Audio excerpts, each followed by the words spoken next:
Məktəbimizdə xarici qonaqlarla görüş keçirildi. Cümləsi ilə bağlı səhv fikri seçin. Fiil məchul növdədir. Bəli, keçirildi. Kim tərəfindən keçirildiyini bilmirəm. Sadəcə deyir ki, məktəbimizdə xarici qonaqlarla görüş keçirilib.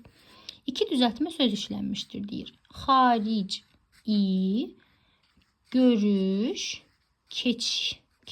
keçirildi. 3 dənə leksik şəkil var. Əslində cavabımız çıxdı. Sadəcə burada maraqlı bir variant var, ona baxmalıyıq. Mənsubi şəkilçili söz yerlik haldadır. Məktəbimizdə, bəli, mənsubi şəkilçili söz yerlik haldadır, doğrudur.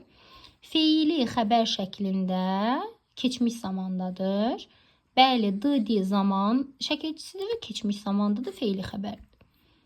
Xəbər şəklində daha doğrusu. 4 fərqli nitq hissəsi işlənmişdir. Məktəbimiz isim, xarici sifət, keçirildi feil. İndi 4-cü hanı qonaqlarla, ilə, qoşma. Yəni bunu 4-ü də götürə, D-ni də götürə bilərdik ki, 3 dənə nitq hissəsi var axı 4-cü hanı. Bu bizdən sadəcə nitq hissəsinin işləndiyini deyib. Əsas və ya köməkçiyə bölməyib. Ona görə D-ni də götürə bilmərik. Cavabımız olur B.